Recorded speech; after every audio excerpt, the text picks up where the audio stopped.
Welcome to Mompreneurs, where we celebrate and learn from fabulous Black women who are out here killing it as moms-in-chief, running both their households and their businesses. I'm your host, Nancy Redd, and I come from a lovely lineage of Black mompreneurs in Southern Virginia. I'm thrilled to present this intimate interview series that highlights inspiring and educational stories about how women are creating incredible opportunities and building generational wealth for their families. But money isn't all this series is about. Balancing motherhood, mental health, and happiness is really important too. From book empires to bonnet-wearing dolls to building franchises, these powerhouses are redefining what it means to be a working mama while inspiring a new generation of mothers to do it for themselves. Mompreneur Chantal Powell smells like success, literally. When life handed her a skin condition and her 6-year-old had very stinky pits, Chantal took it as a sign to mom up and start her own business making chemical-free and kid-friendly deodorants. The CEO of Pits joins me now. I'm so excited to talk to you. Thank you. I'm so happy to be here. Oh my goodness. With you in particular, I want to start from the beginning because we often talk about how motherhood can delay but not deny us our journeys. And you, before mom, had just graduated from Clark Atlanta. Yeah. Your degree's in fashion merchandising. Yeah, fashion merchandising major. You and your now husband, Keon, were living your best life. You'd been dating a few years. Yep. And you landed your dream job. Yeah. I landed my dream job being a junior, and little did I know it was my dream job. I originally went to Clark as a fashion merchandising major, wanting to dress mannequins at retail stores. As a little girl, I would go to Hex, and me and my mom and grandma would stay there for hours, and I would be so fascinated with the mannequins. And so that began my love in fashion. And so I thought I was going to go to school for merchandising. My professor connected me with the supervisor over at Tyler Perry Studios in the costume department. And she was like, hey, they have an internship. Are you interested? And I was like, okay, I'll give it a shot. And I fell in love with production. I fell in love with telling the story through clothing. Watching words come to life on camera was just something that I enjoyed. And so that's how I, entered the workforce. You entered the workforce with a bang. Yeah. I mean, come on. This is incredible. You're working for Tyler Perry. You're a wardrobe spouse. You're shopping for a living, right? Yeah. You can't beat it. You're having fun. And then one day you pregnant. This was not planned. Totally not planned. It was one of those things where you have a plan for your life and then God says, okay, girl, well, I have something else. And so, it was something that I, as a young mom, as any young mom, was very like, what am I about to do? My life, I worked so many years from being a junior up until this year that I was pregnant, which was a 4-year span, working really hard to get to this position, being a costume shopper. And so previously I started out as an intern, then a PA. So you put in all this work and then you finally get your shot to shine. And something changes that. So I worked until I was 7 months pregnant, and then I relocated back home to Maryland. Because you and Keon were in a long distance relationship. Yeah. You were in Atlanta, living your best work life. Yep. He was in Upper Marlboro, Maryland. Yep. Having the job. Yeah. Yeah. And something had to give. Yeah. You had to make a sacrifice. Well, yeah, and it was one of those things that I was optimistic of the idea of like, okay, maybe I could figure something out in Maryland. Maybe I could, find a job in production, and it just didn't happen. So I actually started a wardrobe styling company, and I would organize people's closets, figure out what the holes were, go shopping for them, style them for different events. And looking back, I was like, I knew that was just a temporary thing because the market at home, it just didn't work for that styling business because people didn't see the value. And so I was like, okay. And so I did that for a little while, and then Cam came home and changed my life. And that's what's so interesting. The child for whom you had to postpone your career, your dream job, in Atlanta. And also you loved Atlanta. Yeah, I loved Atlanta. Atlanta is I consider Atlanta the place I grew up. Washington, D.C., the Maryland area, that's my home because that's where I was birthed, and, it's in the DNA and who I am. but I grew up in Atlanta. Like, I learned how to, do simple things like buy toilet paper on my own in Atlanta. You know what I'm saying? So You it's cannot just, beat Atlanta. So I can imagine yeah, leaving not only your job, but your home yeah. was just it was a shock, because this isn't how you saw your life playing out. No, I was supposed to, do what I was doing. Like, and I loved what I did. I worked long hours, and I was in a place where I loved the people I worked with. And, it was fun. Like, I was getting paid to literally have fun and live my best life on set. Like, I was fine. So yeah, it was definitely a blow. And then we always joke about how motherhood is rough, right? Because Yeah. you have your first kid, Cameron, and Cameron's who brings you back to Upper Marlboro to be with your wonderful husband, now husband. Yeah, now husband. Yep. So that's a blessing in itself, because who knows how long distance relationships go if you didn't have this bond to keep you together. And then you have another child, and motherhood gets rough, but in a very different way. Your skin starts messing up, because people don't tell you that pregnancy and motherhood can mess you up. Yeah, it can. And so it actually started with Cameron, and my skin started to act up. But it was mild, but then I would have outbreaks where my whole body would break out with eczema.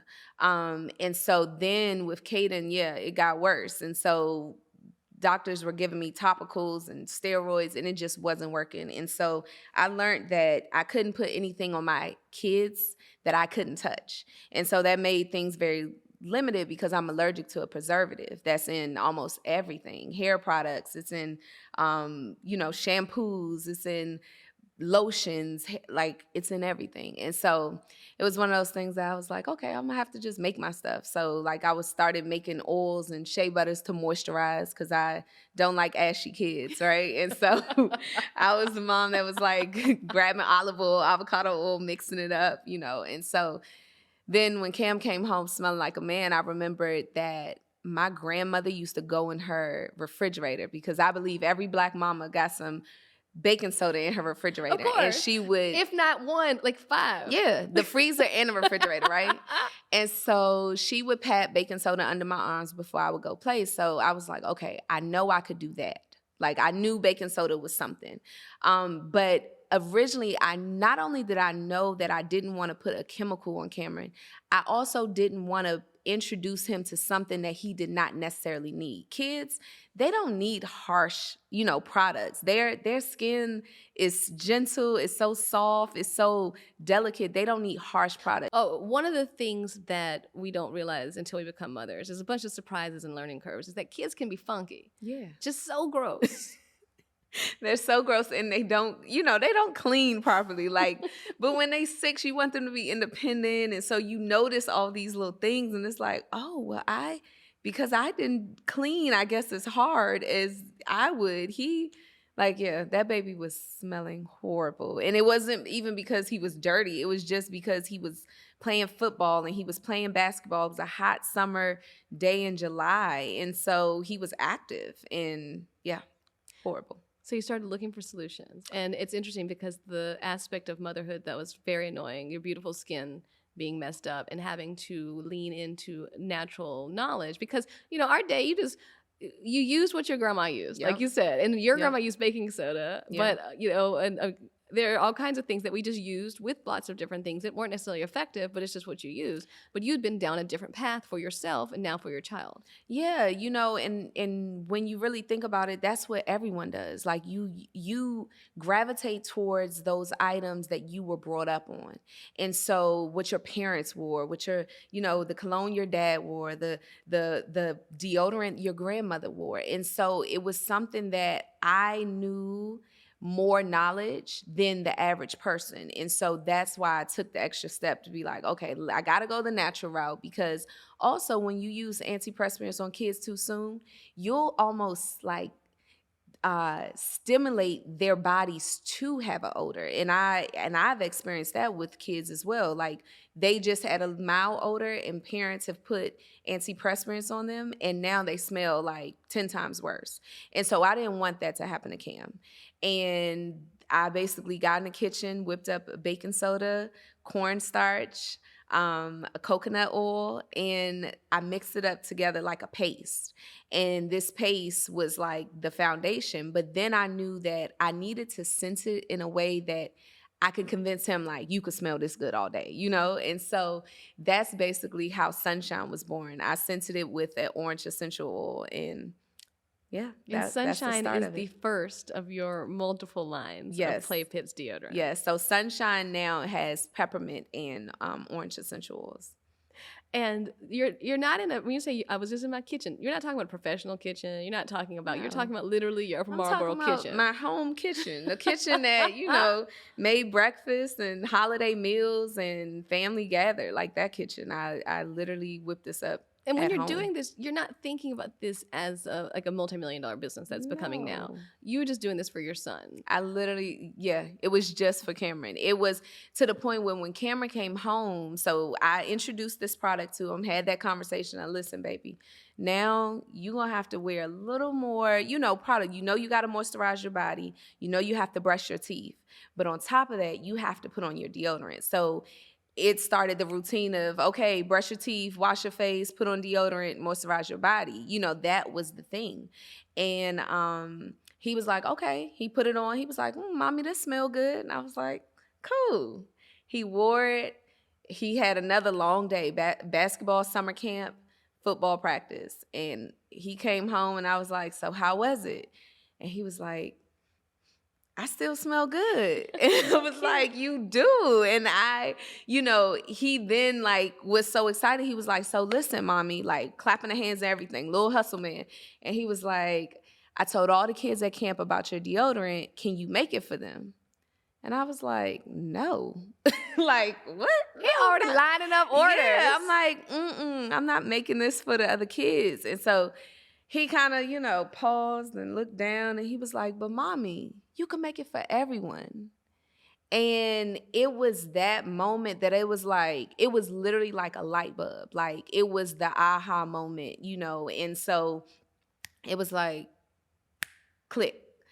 Cameron, there are other parents that have the same problem I just had. There are other kids who deserve to be able to play unapologetically, not have any self-consciousness about how they smell when they with their peers. Kids deserve to be confident, and parents deserve to be, have that security of knowing that my kid is not going to be the smelly kid in class or the smelly kid at that birthday party. And so that is, what created Play Pits. But you still were working a regular job at this point. Yeah. You were an executive assistant at BET, right? Yep. At this time, I was an executive assistant at BET. BET, with the acquisition from BET going to Viacom, they had sold the DC office. And so I worked out of that DC office. And it was either move to New York or be laid off. And so I was like, I'm not moving to New York. I already didn't want to be in Maryland. I'm not moving to New York. I want to go to Atlanta. And so I said no to that. And but I was working from home for a whole year. So while Play Pits was starting, I was still commuting from now New York to Maryland every once in a while on an Amtrak to, take meetings and do stuff like that. But the majority of my time was at home. And then you kind of got a blessing in that you got laid off. Yeah. Because if you hadn't been laid off, do you think that you would have had the time or the gumption to go hard with Play Pits? Yeah, I would have. I would, because I was doing it while I was still building Play Pits while I had this job. So I learned how to multitask. But when you got laid off, you and your husband had a conversation because usually you get laid off, you're looking for another job. Because the thing is, we often say when you got your business, you don't want to quit your day job, right? Yeah. But when your day job quits you, do you look for another one? I did. And that's when I went back to Atlanta to work on a show that me and my best friend, it was like the dream opportunity. She was the costume designer and I was the assistant costume designer. It was the own show called Ambitions featuring Robin Givens. And it was like a dream opportunity. So then when that happened, when I got laid off at BET, I ran back to what I loved, and that was Atlanta and working in production, all while still building Play Pits. So on the weekends, I would fly back home to Maryland and help with packing orders or doing pop-ups or making product and doing those type things during the weekends. And then the weekday, I would be back to be on set by Monday. And the weekends I would be in Atlanta, I was working out of a library and would literally answer customer service emails and do all those like side hustle things because I worked long hours, 14-hour days.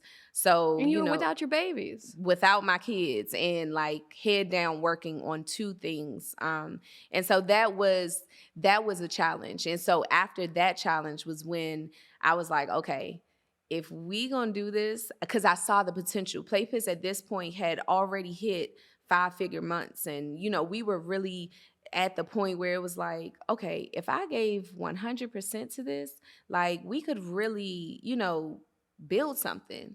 And so that's when I talked to Mr. Powell and was like, listen, give me 1 year. Let me give it all that I have. And he was like, all right. And so then now we're where we are today. Mr. Powell is your husband. Yes. Just for people yes, who Mr. Powell are not husband. up on this. And step one, kudos to hubby for a variety of reasons. When we have these conversations, your support system is key. Yeah. So many of us don't have the support we need to be the entrepreneurs and the business people we can be, whether that's financial support, emotional support. And in this case, your husband was like, you know what? I believe in you. Not only am I going to, let you roll with this business and help you with this, but you go pursue your dream in Atlanta. You go, I will handle the kids during this week. As someone, my husband's like this. And so it's the only reason I can do all this stuff. Yeah. Talk about the freedom it feels to be able to be a woman who is a mother, but also who's when I say the quintessential apron strings that a lot of our previous generations were stuck by. You're stuck to the kitchen, to the house. Yeah. What does it feel like to be able to have the freedom to not feel terrible while you are working it for your family in Atlanta? Yeah. And they're in Upper Marlboro and you see them on the weekend. It's one of those things that I'm so grateful for. I know has been the key to why I'm here. That his ability to support me and to hold so much down in the midst of me, being here with you today and talking and having meetings and doing all the things that I juggle. Like he holds the home down and I'm super grateful for that. And so not only that, but like that, because a lot of women, they think you have to choose between a happy home life and being a successful person. But if you have a support system and somebody who believes in your dream, like just as much as you do, they gonna ride for you and kind of like be your ride or die and be like, okay, well, I'm gonna hold it down here, but I'm gonna do this, and this for you too. So I'm super, I'm honored to call him my husband. Yeah. Now, has Keon been able to quit his job yet? No, not yet. Not yet. Not yet. I might look. Don't put me under pressure. I have a no, because Tabitha Brown. Yeah. Tabitha Brown has set the bar for us. I know. Okay? I literally gave up everything for motherhood, but then motherhood has now changed generations of our family, and so it has gotten my father excited about entrepreneurship. It has gotten my parents and my family, older than me, really believing what so many has seen possible for them, but we've never seen it. And so, for our family, it has been one of those things that I'm super like grateful to see this business go from so much further than just a business. It's now like a belief symbol within my family and generations to come. To the point where your generations of family members who will have a business and have the knowledge of how to have a business, it's priceless. Yeah. It's changing wealth gaps. Yep.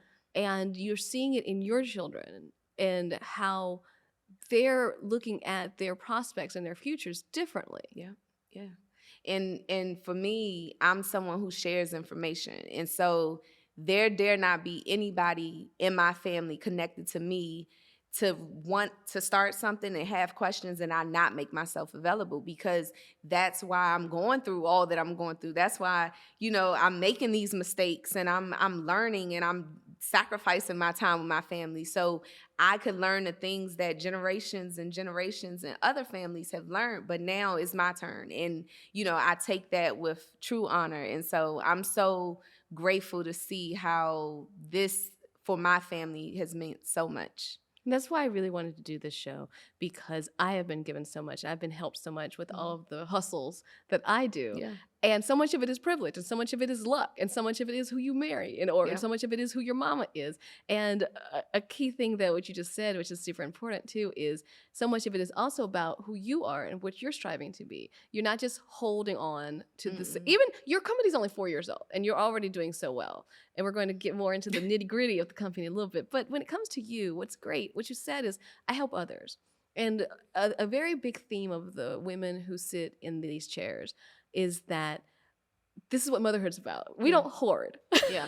Yeah. We share. I mean, I am so happy that I have so many mentees and so many people who I don't even really know, who, because of the information I've given them, they're doing much better than I am, which is the goal. And the thing is, it's platforms like this that was able to help me get to where I'm at, right? While no, I didn't have the member to call and say, how do you do this? It was platforms like this that educated people, had people that were CEOs and founders, you know, speaking from their experience, that gave me that gumption and that knowledge and the resource to move forward. And so that's why I do like to share my story, because I know what it is to hear somebody tell their story and see yourself. And so I'm super grateful now to be on the other side of that, because it was so many podcasts that I have so many mentors in my head that I've never met. And so now for me to be able to tell my story to inspire is a true, I feel like that's when the assignment over my life is being called. Like, that's what I'm doing. We always think, oh, goodness, like, well, of course they could do it because they didn't have little kids, or of course they could do it because they didn't grow up like I grew up. And that's what's so great, is being able to do something like this where we're all relatable. Yeah, I feel like and I don't mean no harm, but when you are a mom and you're building and scaling a business, I'm sure it's so much different than someone who has no kids scaling and growing a business, because now your time can go 100% into your business, because you don't have to, make dinner. You don't have to go to that baseball game. So you're not dividing your attention. Being a mompreneur requires you to be able to departmentalize, be able to focus on one area, be able to prioritize.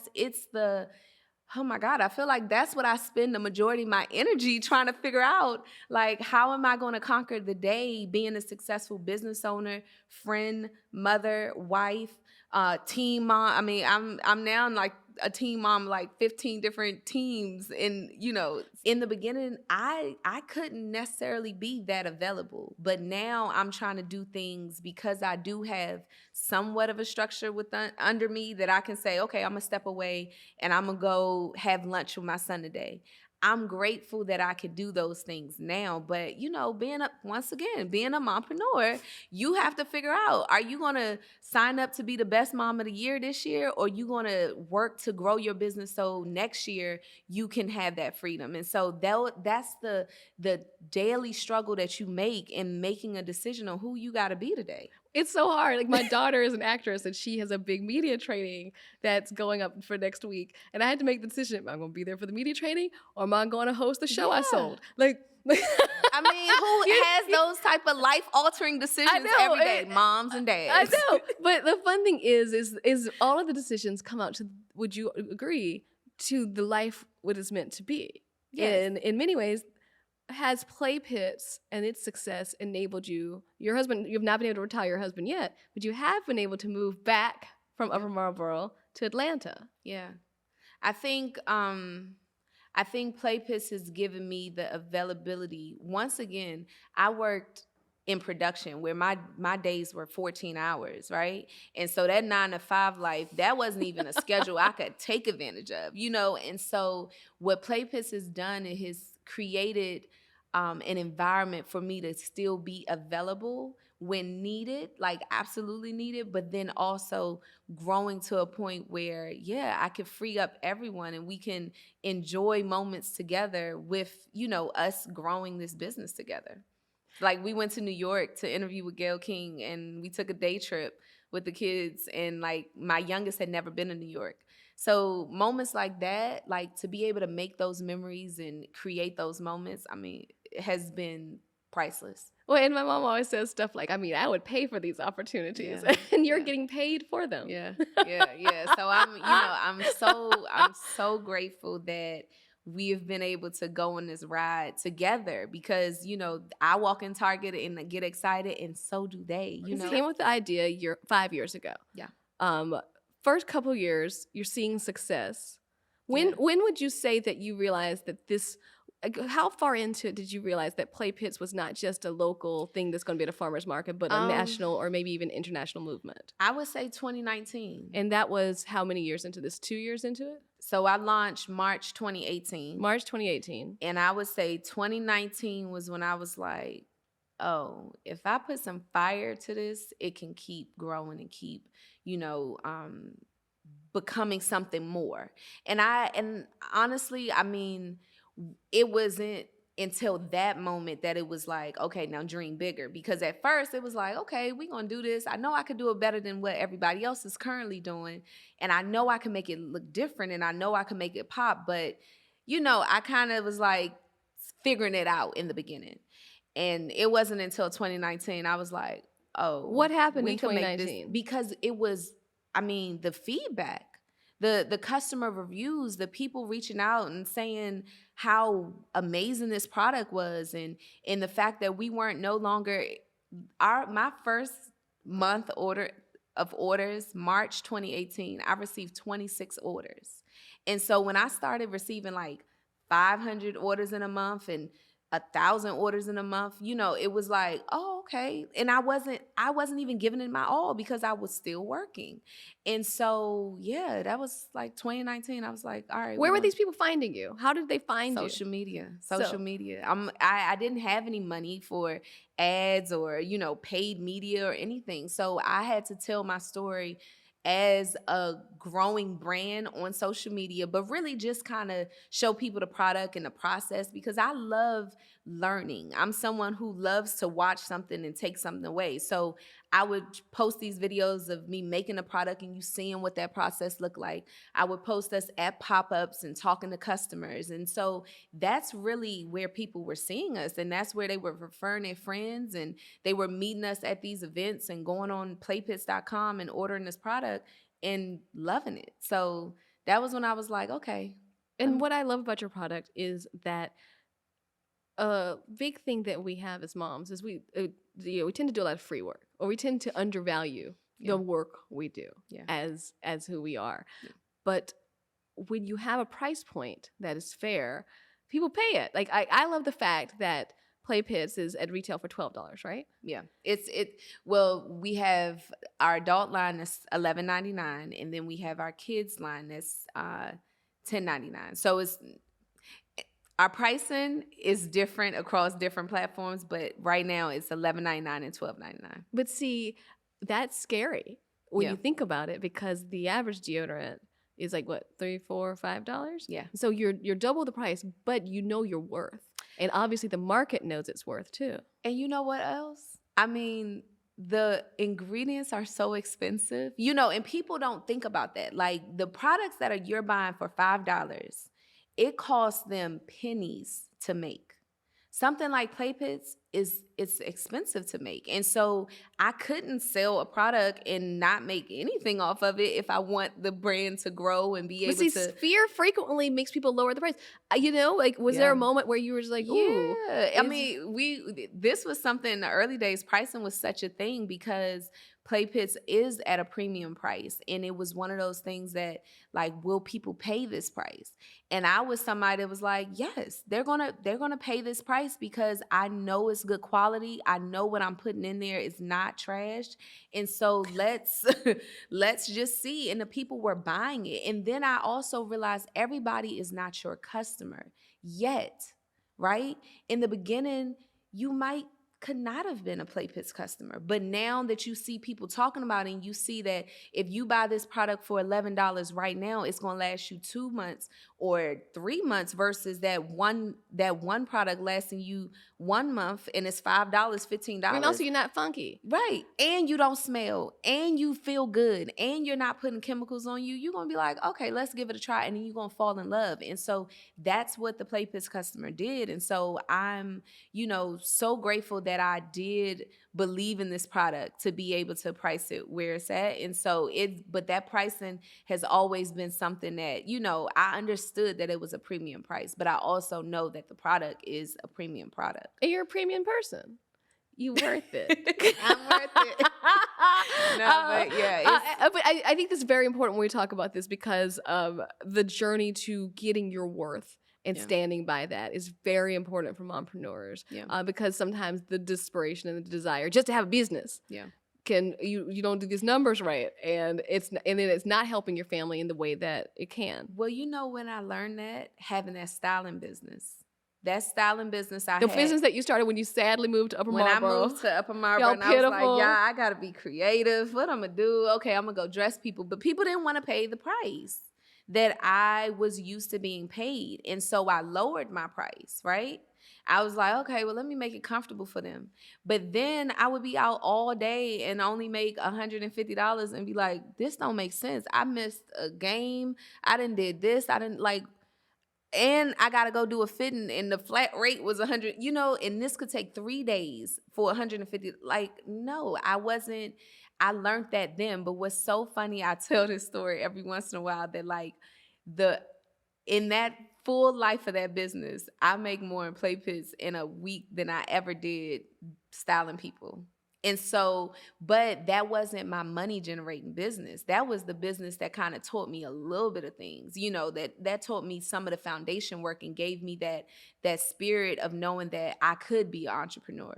But, when it came to marketing and all that, I learned all that with that business. But, it wasn't my money generator. It was, so you have different moments in your life that is for different things. And you'll learn along the way that okay, this was for this. And so everything has taught me what I needed to know so I could be who I am for Play Pits. I love that. And I think it's very important that you're going to have some failures. How could you know that it wasn't worth $150? It's just you just learn. You can sniff not worth it. Yeah. When these companies come to you and want to partner with your brand because of what happened to you with your wardrobe styling business, where you were making panties below minimum wage, and when you really factored in all the hours that went into it, now you can suss out a deal. So that's why I am sure when Target came knocking, your business is only 3 years old, you were like, oh my goodness, this is great. How did this happen? How did you go from your kitchen in 2018 to Target in 2022? So Target eventually came to us. How does that happen? Because people say they came to me. Did they slide into your DM? No, Target slided into our contact us form. And I thought originally my assistant thought it was spam. And so when she told me what it was, I was like, wait, what? But it started, my love for Target in knowing, I've always loved Target because everybody loved Target, right? But my obsession with Play Pits being in Target started in 2019, really. And it was one of those things that if this is going to be something, it has to be where I know my customer is, and that's Target. And I knew that, and I was talking to local businesses and local retailers, and I knew that wasn't that was a good start, but that wasn't as big as Play Pits could go. And so I put Target on a vision board and was like, okay, Play Pits is going to be in Target. That's where the cool moms at. That's where all the cool kids go. And then I went to an Essence holiday market that was actually here in Atlanta, and Target was a sponsor. And they had people from their supply diversity team walking around talking to vendors. And so that's how I basically was able to make connections with Target.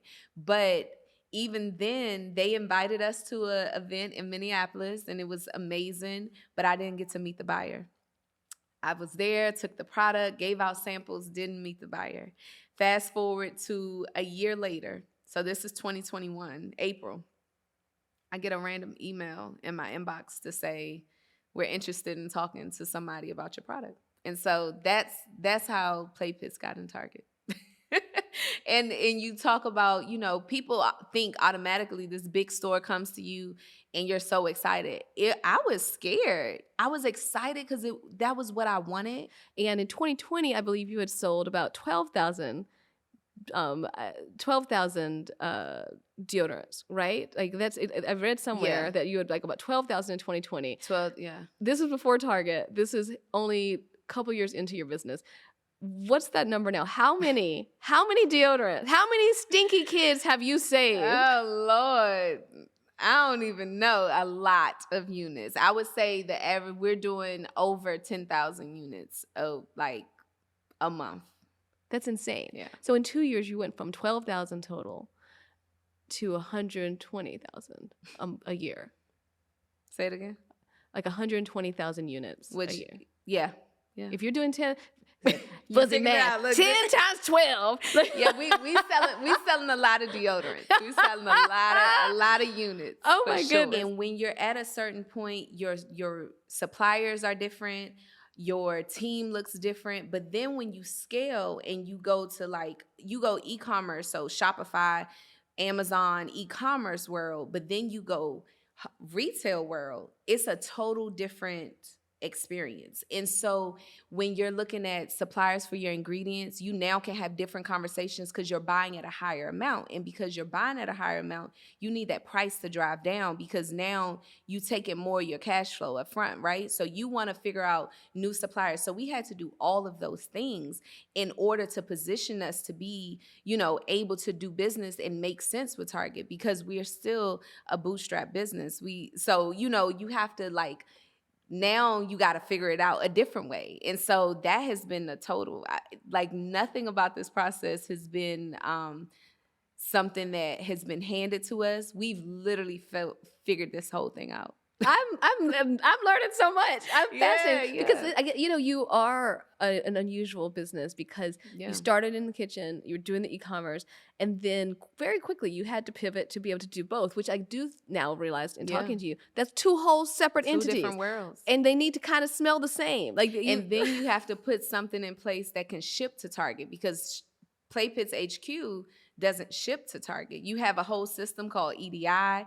It's so much that's required to be a consumable like Play Pits to go into Target because it's so many moving pieces. So you need a supply chain team. So that's something that we have. And I kind of had a rough idea of supply chain. I get on these calls and I get so excited to see these reports because it's oh, this is cool. This is real supply chain now. Whereas when it was e-commerce, Shopify and Amazon, I didn't necessarily need all of that in place, but now I absolutely need so much in place to be able to do business at this scale. It's a blessing. I'm so grateful that I'm able to absorb so much information. And now I almost have a new interest in so much. When I meet people, I now want to know what they do and how they do it.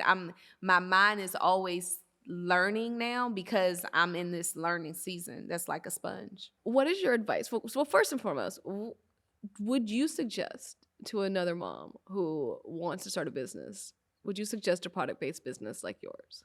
Oh, I would suggest whatever their solution is to whatever problem is driving them crazy, whether it's a service, whether it's a product, do it.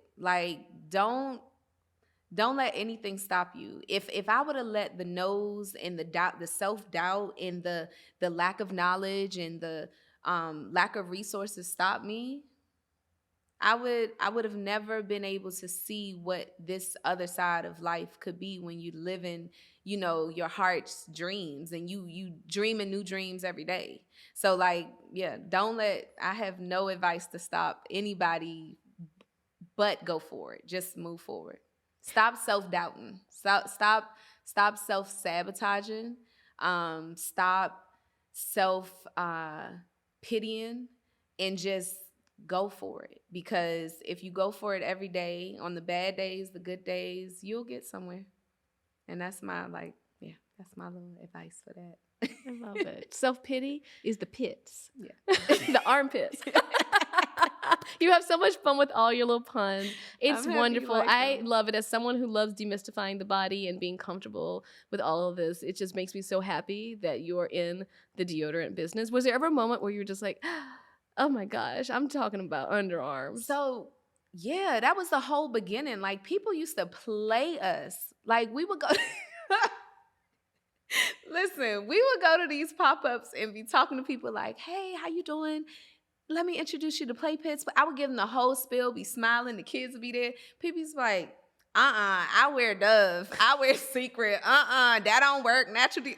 I used to get it all to the point where it would be so many days we left events because Play Pits is such a low price point. If I rent a table for $100, how many deodorants I got to sell? Yeah, so at least 10, right? Yeah. 9 to 10. And when we say low price point, not in terms of deodorants, but in terms of products at these shows. Yes. Yeah, and, that's in the regards to, I'm not selling $50 sweatshirts and $100 pants or $40 earrings, right? I'm selling a $10, $11 product. You're not selling something that people are used to getting, like the shea butter. That's what I mean. Right. And so then... Also, I'm not selling something that everybody's attracted to, right? Like the shea butter. Yeah, people know about... I've never understood, though, at these events, there's always like 8 different shea butter. And I don't know how somehow I walk away with 2 or 3. I don't know. It's because like it calls shea me. butter is a Black woman's, that's our garb, okay? We got to moisturize our body with these amazing smelling shea butters. So people are not thinking about so deodorant. Here it is. I have this natural deodorant that people like, girl, that don't work. And then... I'm talking about for your kids, and they like, I'm giving John right guard, or like he already wearing the Axe. Yeah, he's wearing it, and so it's like, all right, well, hey guys, we sold 6 deodorants today, and we were out there for 5 hours, 8 hours, and so it was very like people were not interested, and that was one of the other things that when I realized we were breaking brand loyalty with grown people, and we were we were giving them a product that they were not disappointed in, I was like, oh yeah, let's do this. Because when Black women got behind Play Pits and really was like, okay, let me see what this Black mother's talking about. Let me see what this product is. I'm gonna try a product and I'm gonna try it for my kid, but oh my God, I love it. And I'm gonna tell all my friends about it. And I'm gonna make sure that anybody that knows me knows I wear Play Pits. That's what the Under Army is. I don't even call my customers. I call them the Under Army because they are a force to be reckoned with. Like, there's no conversation about natural deodorant happening in social media, and Play Pits ain't in the mix because the Under Army like, sis, try some Play Pits. You need to get your son some Play Pits. Like, the Under Army goes hard. They don't play about their Play Pits, and I'm so grateful. But that took a lot of work to convince people, and nothing but having an amazing product created that ability to swap that brand loyalty. People were not checking for Play Pits at first. No, I would. But you didn't give up. I did not give up. And it's good your kids saw the failure. It's good that they stood there. My teenage daughter, she's 18. She's in college. She told me when Play Pits first started, she was like, "Oh, ain't nobody gonna buy this deodorant." She literally told me that, but it was like we was like 2-3 years in, but she was like, "I ain't gonna lie. I ain't think nobody was gonna buy this product." And now, so for her to be able to see, and I don't even take it as a shot of you didn't believe in my vision, but you sometimes gonna have people with you that's not gonna see the vision that you need to move forward with. And you can't worry about that. You have to focus on whatever that vision is you see and make sure that, like, all right, keep rocking with me. Keep walking with me. You gonna come to this pop-up though. You about to sell this deodorant, little girl. You better ring these people up. And that's what I did. And now she sees it. It's a Target right down the street from her school. She can go in and buy Play Pits, that product that I made in the kitchen. So, you cannot stop yourself. You gotta keep moving forward. What an amazing, amazing journey for you as a businesswoman, as a mother, for your kids, for your whole family. Yeah. And we're so grateful that you shared it with us. Thank you. I'm super excited to be here. This was fun. Thanks for having me. Because people get to see people that they relate to. Your story is so relatable. These surprise pregnancies will mess you up. Hey, you. Hey, you like, how did this happen? You know how it happened. How did this happen? But no, motherhood was one of those things that I was terrified of. And looking back, it's always the things that you're most afraid of that you look back and be like, I'm so happy I went down this journey. And so, I'm so grateful for my kids, and I'm so grateful for the family life that I have. It makes life so much richer.